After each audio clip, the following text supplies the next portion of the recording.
শুভেচ্ছা সবাইকে স্বাগত সন্ধ্যার মাছরাঙা সংবাদের সঙ্গে আছে আমি ইতিশাম নাসিম মৌ। শুরুতেই গার্ডিয়ান লাইফ ইন্স্যুরেন্স সংবাদ শিরোনাম। মন্ত্রী এমপিদের আত্মীয় স্বজন উপজেলা নির্বাচনে প্রার্থী হতে পারবে না বলে সিদ্ধান্ত নিয়েছে আওয়ামী লীগ। দলের সভাপতি শেখ হাসিনার বরাত দিয়ে ইতিমধ্যেই এই নির্দেশনা মাঠ পর্যায়ে পৌঁছাতে ব্যবস্থা নিয়েছেন দলের সাধারণ সম্পাদক। নির্দেশনা না মানলে ব্যবস্থা নেওয়ার কথা বলা হয়েছে।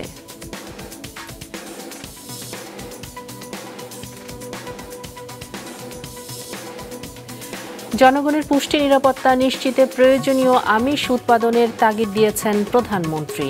রাজধানীতে প্রাণী সম্পদ সেবা সপ্তাহ ও প্রদর্শনীর উদ্বোধনী অনুষ্ঠানে স্বাস্থ্যসম্মতভাবে গবাদি পশু পালনের পরামর্শও দেন প্রধানমন্ত্রী। জানান, গবেষণার উপর জোর দেওয়ায় দেশে মৎস্য ও কৃষি খাতে ব্যাপক অগ্রগতি হয়েছে।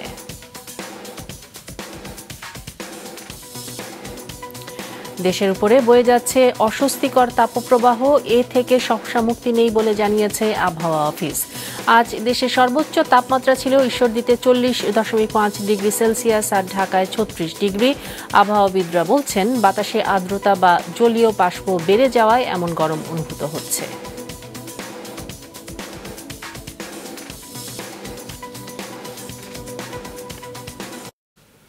এবার বিস্তারিত সংবাদ। উপজেলা পরিষদ নির্বাচন প্রভাব মুক্ত রাখতে দলের মন্ত্রী এমপিদের সন্তান, পরিবারের সদস্য ও নিকটাত্মীয়দের ভোট থেকে সরে দাঁড়ানোর নির্দেশ দিয়েছে ক্ষমতাসীন আওয়ামী লীগ। এই নির্দেশনার কথা মাঠ পর্যায়ে পৌঁছাতে সাংগঠনিক সম্পাদকদের জানিয়ে দেওয়া হয়েছে। দাউদ হাসানের রিপোর্ট।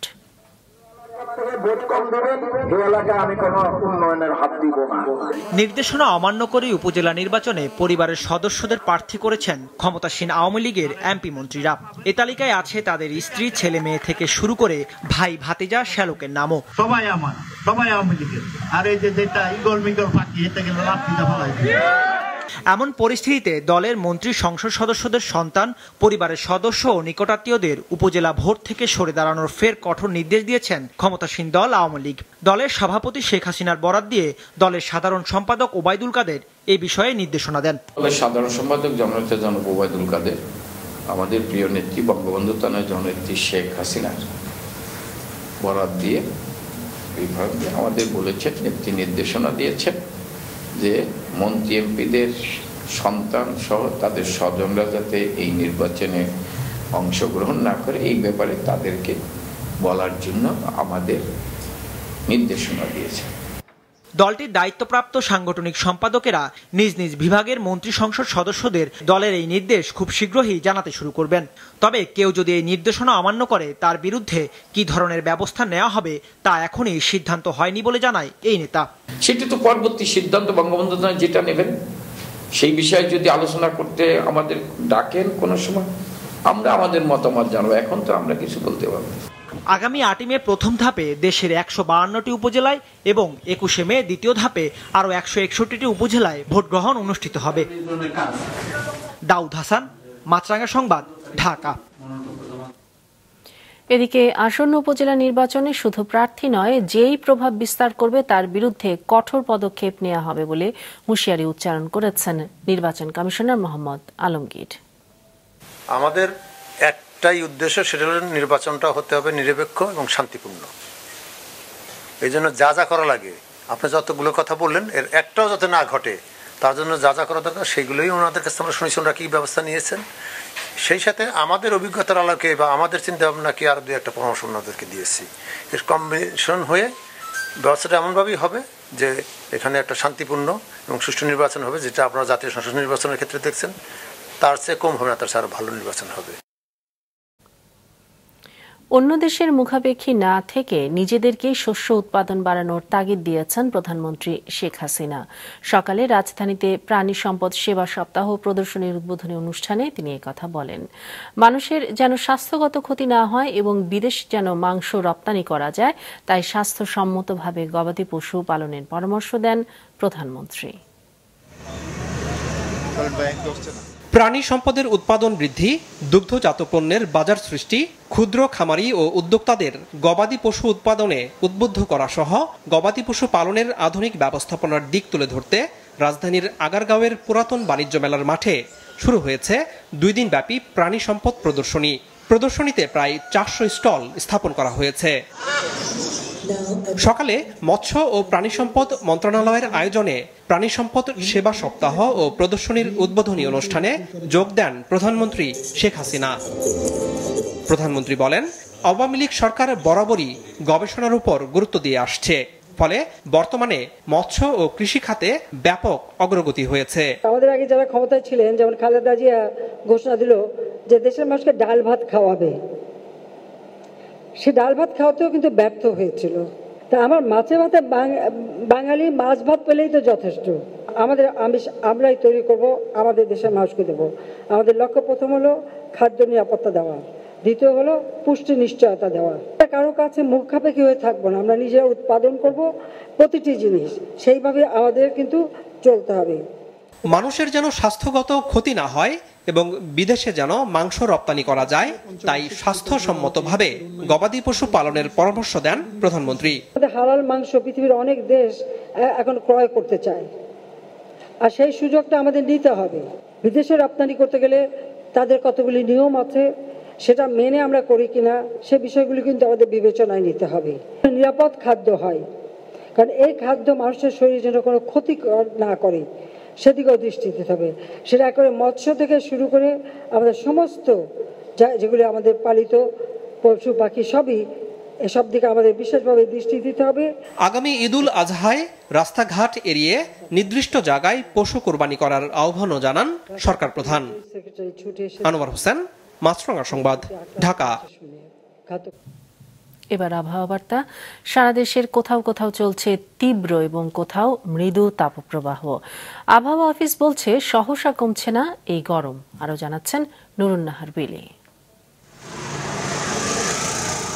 রাজধানীতে গতকাল বুধবার সর্বোচ্চ তাপমাত্রা উঠেছিল 36.3 ডিগ্রি সেলসিয়াস।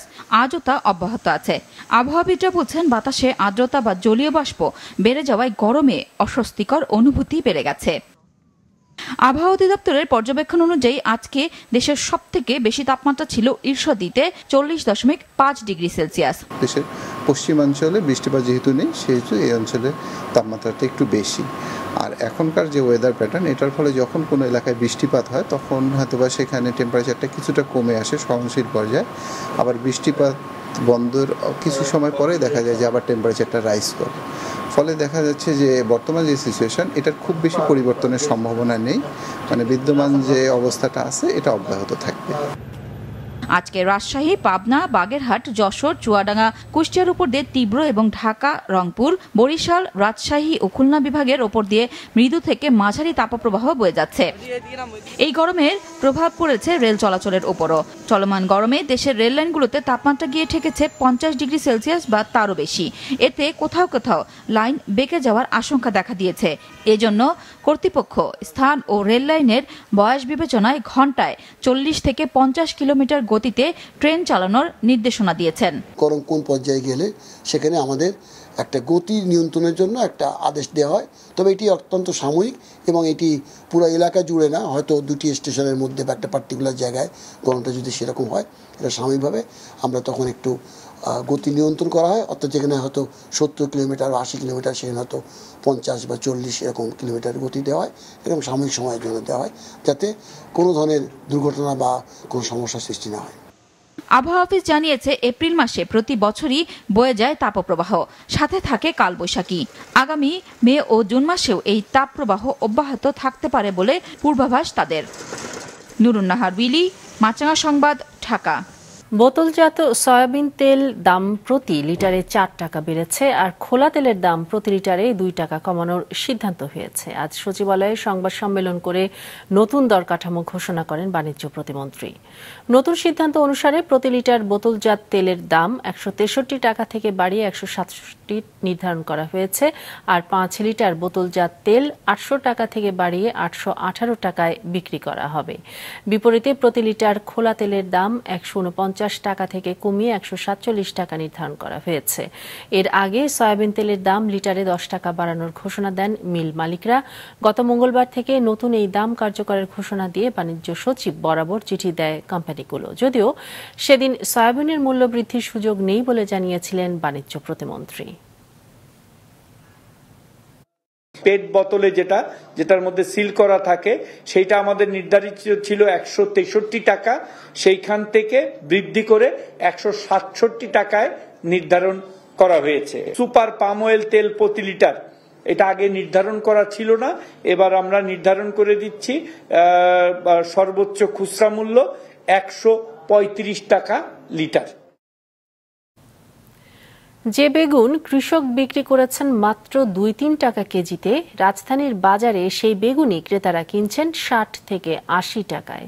দেশে কৃষিপণ্য উৎপাদকের সীমাহীন লোকসানের কাহিনী যেন বন্ধ হবার নয়। রংপুরের ফরহাদ হোসেনকে নিয়ে সেই গল্পই আরেকবার শোনাচ্ছেন কাউসার সাহেলি। রংপুরের তারাগঞ্জের কৃষক শাহাদাত হোসেন এবছর 25 শতক জমিতে বেগুন চাষ করেছেন। মৌসুমের শুরুতে কিছুটা দাম পেলেও এখন সেই বেগুন তার গলার কাটা। গাছের বেগুন নষ্ট হচ্ছে গাছেই, কারণ বেগুন তুলে বাজারে নেয়ার যে খরচ পড়ছে তাতে পর্তায় পোষাচ্ছে না কৃষকের। বাইগুন সিরি পয়সা ঔষধে হয় না, আর এলে কি করি, আর আড়ত ভাড়া দেয় আর কি, বেগুন ভ্যান ভাড়া দেয় কি। শুধু তারাগঞ্জই নয়, আশেপাশের বেশিরভাগ এলাকার বেগুন চাষিরাও শাহাদাতের মতোই বিপাকে পড়েছেন। প্রতি কেজিতে 5 থেকে 60 টাকা খরচ অলরেডি পড়ে গেছি। আমরা প্রতি কেজিতে 2 থেকে 3 টাকা এমনি কৃষক লস খাচ্ছি, এবং আমরা বেগুন দাম না থাকার কারণে আমরা বেগুন তুলতে আসতেছি না কৃষক। এই কৃষকদের ক্ষেত থেকে মাত্র আধা ঘন্টা দূরত্বে তারাগঞ্জ বাজার, সেখানে বেগুন বিক্রি হচ্ছে 10 থেকে 12 টাকায়। আর 20 কিলোমিটার দূরে রংপুর সদরের বাজারে ক্রেতারা বেগুন কিনছেন 20 থেকে 30 টাকা কেজি দরে। ক্ষেত থেকে কিনে নিয়ে এখানে বাজার মাল কম দামে দেয় না, তাই সিন্ডিকেট করেছে। কৃষকের লস, আমরা যারা কিনছি তারাও লস খাচ্ছি। মাঝখানে কারা লাভবান হচ্ছে এটা একটু দেখে দেওয়া উচিত। তারাগঞ্জের ক্ষেতের 3 টাকার সেই বেগুন ক্রেতাদের অনেকটাই নাগালের বাইরে চলে যাচ্ছে যখন ঢুকছে তা রাজধানী ঢাকার বাজারে। ওই দোকানে চাইলে 100 টাকা, ও চাইলে 80 টাকা, এ 70 টাকা। আমার টাকার তাহলে যাচ্ছে কথা, আমি যে 80 টাকা দিলাম দোকান থেকে 1 কেজি বেগুন কিনে নিলাম, আমার এই টাকাটা কিন্তু কৃষক পর্যন্ত পৌঁছার কথা স্টেপ বাই স্টেপ, গ্র্যাজুয়ালি, কিন্তু যাচ্ছে না। সমত থাকা উচিত, কৃষকরাও পাক, আমরাও কম দামে খাই, সেটাই আমরা চাই। সিন্ডিকেটের অপতৎপরতার বাইরেও অতিরিক্ত পরিবহন খরচের কারণেও ঢাকার বাজার হারাচ্ছে উত্তরবঙ্গের কৃষকেরা, বলছেন পাইকারি ব্যবসায়ীরা। গৃহস্থ বেচে বাজারে না, ওই লোক না বেচে এই জায়গায়, এই লোকের জায়গাতে না আমরা 3 জায়গায় 5 টাকা করে লাভ করলে কত হয়? 15 টাকা খরচ পায়, 10 টাকা 25 টাকা, 1 কেজি মালে 25 টাকা খরচ হয়। আর ঢাকায় কিছু সিন্ডিকেট লোক আছে যারা আশেপাশ থেকে বেগুন কম রেটে কিনে ঢাকা বাজারে, ভোক্তা বাজারে বিক্রি করে দিচ্ছে। নানান সময়ে ঢাকঢোল পিটিয়ে বাজার তদারকিতে নামে রাষ্ট্রের বিভিন্ন সংস্থা। তাৎক্ষণিকভাবে খুচরা দোকানদারদের আর্থিক জরিমানাও করা হয়, কিন্তু বরাবরের মতো ধরাছোঁয়ার বাইরে থেকে যায় মধ্যস্বত্বভোগীরা। কাউসার সোহেলি, মাছরাঙ্গা সংবাদ, ঢাকা। ব্রাজিল থেকে গরুর মাংস আমদানির উদ্যোগের বিপরীতমুখী অবস্থান নিয়েছেন মাংস ব্যবসায়ী আর খামারিরা। এক পক্ষ স্থানীয় বাজারে দর নিয়ন্ত্রণের আমদানির পক্ষে মত দিয়েছেন, আর খামারিরা বলছেন এর ফলে স্থানীয় শিল্প ধ্বংস হয়ে যাবে। রঞ্জিবুল মিজানের রিপোর্ট। দেশের বাজারে এখন প্রতি কেজি গরুর মাংস বিক্রি হচ্ছে 780 থেকে 800 টাকায়, অথচ একই মাংস বাংলাদেশকে 495 টাকা দরে রপ্তানির কথা জানিয়েছে ব্রাজিল। দেশটির পররাষ্ট্রমন্ত্রী সম্প্রতি ঢাকা সফরে এসে এ বিষয়ে তাদের আগ্রহের কথা জানিয়েছে। মাংসের পাশাপাশি গরু আমদানির বিষয়ে আলোচনা হয়েছে এ সময়, জানিয়ে আগ্রহ দেখা দিয়েছে সাধারণের মাঝে। এখন তো গরুর মাংস সাধারণ মানুষের সাধ্যের বাইরে চলে গেছে, প্রায় 800 টাকা, 750 টাকা, 800 টাকার নিচে না, গরিব মানুষ এখন কিনতেই পারে না। এখন যদি বাইরে থেকে আসে, যদি একটু কম হয়, তাহলে অন্তত গরিবের জন্য এটা ভালো হবে আর কি। ব্রাজিল থেকে মাংস দেয়, যদি মাংসটা আপনি সরকার কম দামে দিতে পারে তাহলে তো গরিব মানুষ খেতে পাবে। মাংস আমদানি করাচ্ছে, গরু আমদানি ভালো, আমরা তাজা গরু পেলাম বা ওই রকম গরু আমদানি করো, খামারিও বাড়বে। গরু আসুক আর মাংস আসুক, সবাই আসলে ভালো হবে আমাদের এখানে। সারা দেশে পেশাদার মাংস ব্যবসায়ী আছে প্রায় 2 লাখ। তারা মূলত দেশের বিভিন্ন এলাকা থেকে পশু সংগ্রহ করে এবং তা ভোক্তাদের কাছে কেজি হিসেবে মাংস বিক্রি করে। এখন ব্রাজিল থেকে অপেক্ষাকৃত কম দামে গরু আনা গেলে বাজারে মাংসের দাম কমানো সম্ভব বলে দাবি তাদের। মাংস আমদানি করে মাংসের দাম কমবে না। গরু যদি আমদানি হয় মাংসের দাম অনেকাংশে কমবে, তবে এটা দীর্ঘ সময় আমদানি করা যাবে না, কারণ আমার দেশের কৃষক আবার ধ্বংস হবে। তবে স্থানীয় চাহিদা মেটাতে দেশে এরই মধ্যে ছোট বড় মিলিয়ে 10 লাখের বেশি পশুর খামার গড়ে উঠেছে। উদ্যোক্তাদের হিসেবে গরু, ছাগল আর মহিষ মিলিয়ে দেশে প্রাণীজ আমিষের চাহিদা বছরে 76 লাখ টনের মতো। বিপরীতে দেশে মাংসের সরবরাহ আছে 87 লাখ টন। সেই হিসেবে উদ্বৃত্ত থাকে 11 লাখ টন। এমন অবস্থায় নতুন করে বিদেশ থেকে মাংস কিংবা গরু আমদানির কোনো যুক্তি দেখে না খামারিরা। আমরা মাংসে স্বয়ংসম্পূর্ণ হয়ে কেন আবার মাংস আমদানি করে আমাদের খামারিদেরকে আরও বড় বিপদে ফেলবো? এটা তো আসলে কোনো যুক্তি নাই। আর আমরা এখন অচিরেই চিন্তা করতেছি কিভাবে মাংস রপ্তানি করা যায়। আমরা এখন রপ্তানির চিন্তার দ্বার প্রান্তে দাঁড়িয়ে আছি। এই মুহূর্তে আমদানি করাটা আমাদের জন্য অবশ্যই আত্মঘাতী হবে। প্রাণী সম্পদ বিভাগের হিসেবে গেল অর্থ বছর অর্থাৎ 2022-23-এ দেশে গরু ছিল 2,48,56,000। 2013-14 অর্থ বছরের এই সময়ে ছিল 2,35,00,000। সেই হিসাবে গেল 10 বছরে গরুর সংখ্যা বেড়েছে 13.5 লাখের মতো। রঞ্জিবুল মিজান, মাছরাঙা সংবাদ, ঢাকা। সাভারের বিরুলিয়ায় বোট ক্লাব কাণ্ডে ব্যবসায়ী নাসির উদ্দিন মাহমুদের করা হত্যা চেষ্টা মামলায় চিত্রনায়িকা পরিমণিকে আদালতে হাজির হতে সমন জারি করা হয়েছে। ব্যবসায়ী নাসির উদ্দিন মাহমুদের করা হত্যা চেষ্টার অভিযোগের সত্যতাও পেয়েছে তদন্ত সংস্থা police bureau of investigation PBI। আরও জানাচ্ছেন তাবাসসুম আহমেদ। ফের আলোচনায় ঢাকাইয়া চলচ্চিত্র নায়িকা পরিমণি। তার বিরুদ্ধে ব্যবসায়ী নাসির উদ্দিন মাহমুদের করা হত্যা চেষ্টার অভিযোগের সত্যতা পেয়েছে তদন্ত সংস্থা police bureau of investigation PBI। এর প্রেক্ষিতে তার বিরুদ্ধে গ্রেপ্তারি পরোয়ানা জারির আবেদন করা হয়েছে। আদালত সমন জারি করেছে। সকালে ঢাকার senior judicial magistrate M Saiful ইসলামের আদালতে এই আবেদন করেন বাদীপক্ষের আইনজীবী আবুল কালাম মোহাম্মদ সোহেল। তার বরাতে জানা যায়, শুনানি শেষে আদালত পরে আদেশের জন্য সময় রাখেন। অনধিকার প্রবেশটা করেছে এবং ভাঙচুর করেছে, ওখান থেকে যখন অ্যালকোহলের বদল বিনামূল্যে নিতে চেয়েছিল, এই বিষয়গুলো আসছে। যার ফলশ্রুতিতে ওনাকে দিতে না দেওয়াতে উনি রেগে যায়, ক্ষিপ্ত হয়। আর যেহেতু উনি ওই সময়ে অলরেডি উনি ড্রাঙ্ক ছিল, আর এই রিপোর্টও সেটা বলেছে যে এই ড্রাঙ্ক অবস্থায় উনি ওখানে ভাঙচুর করেছে, ভাঙচুর করে এই ওনাকে এগুলা ছুড়ে মেরেছে, উনি আহত হয়েছে। এদিকে আদালত যেহেতু মামলাটি এখনো আমলে নেয়নি, তাই এখনই কিছু বলা যাচ্ছে না বলে জানান পরিমণির আইনজীবী। কোর্ট এখনো মামলাটা আমলে নেন নাই। তদন্ত প্রতিবেদন আসছে, কোর্ট যদি তদন্ত প্রতিবেদনটি পর্যালোচনা করে যদি পরিমণির বিরুদ্ধে আমলে নেওয়ার মতো কোনো তথ্য উপাত্ত এখানে আসে, তবেই মামলাটি আমলে নেবেন, না হলে কোর্ট মামলাটি রিজেক্ট করে দিবেন। সেক্ষেত্রে আর পরবর্তী ধাপে মামলাটি আর আগাবে না। 2021 সালের 14 জুন ধর্ষণ ও হত্যা চেষ্টার অভিযোগে ঢাকা বোট ক্লাবের পরিচালক নাসিরের বিরুদ্ধে মামলা করেন পরিমণি, যার কোনো প্রমাণ পায়নি পুলিশ। পরে গত 18 মার্চ পরিমণি ও তার কস্টিউম ডিজাইনার জিমির বিরুদ্ধে নাসিরের করা পাল্টা অভিযোগের সত্যতা পেয়েছে মর্মে তদন্তের চার্জশিট দাখিল করে PBI। আজ এ মামলার প্রতিবেদন গ্রহণ বিষয়ে শুনানির দিন ধার্য করা ছিল। তাবাসসুম আহমেদ, মাছরাঙা সংবাদ, ঢাকা। বান্দরবানের রুমায় মসজিদে হামলা, সোনালী ব্যাংকে ডাকাতি, টাকা অস্ত্র লুট ও ব্যাংক ম্যানেজারকে অপহরণের ঘটনা সশস্ত্র সংগঠন KNF এর 52 সদস্যকে 2 মামলায় 2 দিন করে 4 দিনের রিমান্ডে পাঠিয়েছে আদালত। দুপুরে কঠোর নিরাপত্তার মধ্যে দিয়ে বান্দরবান জেলা কারাগার থেকে পুলিশের প্রিজন ভ্যানে ও বাসে করে KNF সদস্য ও সহযোগী সহ 57 জনকে আদালতে হাজির করা হয়। এদের মধ্যে 18 জন নারী এবং 39 জন পুরুষ। এ সময় পুলিশ আসামিদের জিজ্ঞাসাবাদের জন্য আদালতের কাছে 5 দিনের রিমান্ডের আবেদন করলে আদালতে 52 জনকে 2 দিন করে মোট 4 দিনের রিমান্ড মঞ্জুর এবং 1 নারী আসামিকে জেল গেটে জিজ্ঞাসাবাদের আদেশ দেয়।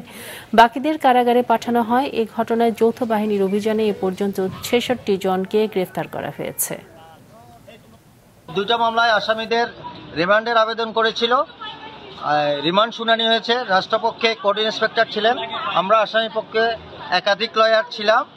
রাষ্ট্র উভয় পক্ষের বক্তব্য শুনে, মাননীয় আদালত উভয় পক্ষের বক্তব্য শুনে, একজন প্রেগনেন্ট মহিলা ছিল, তাকে জেল গেটে জিজ্ঞাসা করার অনুমতি দিয়েছে। বাকি আসামিদেরকে জিআর মামলার 7 আসামিদেরকে 2 দিনের এবং 2 মামলা 2024 মামলার আসামিদেরকে 2 দিনের, মোট 4 দিনের রিমান্ড মঞ্জুর করেছে। এবার আন্তর্জাতিক।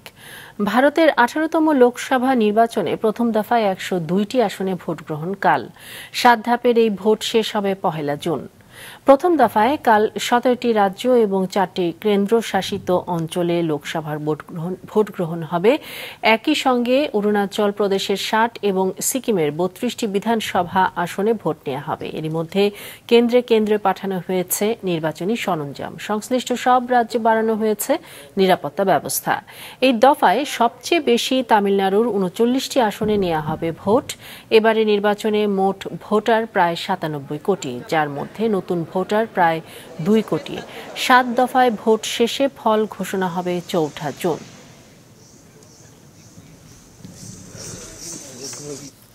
এবার খেলার খবর। আগামী 21 এপ্রিল হতে যাওয়া কুল বিএসপিএ পুরস্কারের জন্য সংক্ষিপ্ত তালিকা ঘোষণা করেছে বাংলাদেশ ক্রীড়া লেখক সমিতি। আজ এক সংবাদ সম্মেলনের মাধ্যমে তালিকা জানানো হয়। এবার বর্ষসেরা সংক্ষিপ্ত তালিকার খেলোয়াড়রা হলেন জাতীয় ক্রিকেট দলের অধিনায়ক নাজমুল হাসান শান্ত, ফুটবলার রাকিব হোসেন ও অ্যাথলেট ইমরানুর রহমান। এবার 16টি বিভাগে 18 জন বর্তমান ও সাবেক ক্রীড়াবিদ, সংগঠক ও সংস্থাকে পুরস্কৃত করা হবে। সঙ্গে অর্থ পুরস্কার দেয়া হবে। সংবাদ সম্মেলনে পৃষ্ঠপোষক প্রতিষ্ঠানের পক্ষ থেকে উপস্থিত ছিলেন স্কয়ার টয়লেট্রিজ লিমিটেডের head of marketing doctor Jesmin Zaman. সন্ধ্যার সংবাদ শেষ করছি, তবে যাবার আগে গার্ডিয়ান লাইফ ইন্স্যুরেন্স সংবাদ শিরোনামগুলো আরও একবার। মন্ত্রী এমপিদের আত্মীয় স্বজন উপজেলার নির্বাচনে প্রার্থী হতে পারবেন না, সিদ্ধান্ত আওয়ামী লীগের নির্দেশনা অমান্য করলে নেওয়া হবে ব্যবস্থা। জনগণের পুষ্টি নিরাপত্তা নিশ্চিতে প্রয়োজনীয় আমিষ উৎপাদনের তাগিদ প্রধানমন্ত্রী, স্বাস্থ্যসম্মতভাবে গবাদি পশু পালনের পরামর্শ। এবং অস্বস্তিকর তাপপ্রবাহ থেকে সহসা মুক্তি মিলছে না, জানালো আবহাওয়া অফিস। আজ দেশের সর্বোচ্চ তাপমাত্রা ঈশ্বরদীতে 40.5 ডিগ্রি সেলসিয়াস, ঢাকায় 36 ডিগ্রি। এই ছিল সন্ধ্যার সংবাদে। ফেসবুকে আপডেট পেতে ভিজিট করুন মাছরাঙা টেলিভিশনের পেজে। ইউটিউব চ্যানেলেও দেখতে পারেন আমাদের সংবাদ প্রতিবেদন এবং অনুষ্ঠান। এতক্ষণ সঙ্গে থাকার জন্য ধন্যবাদ জানিয়ে আমি ইফতিশাম নাসিম মৌ শেষ করছি সন্ধ্যার মাছরাঙা সংবাদ। এই দিন এইভাবে।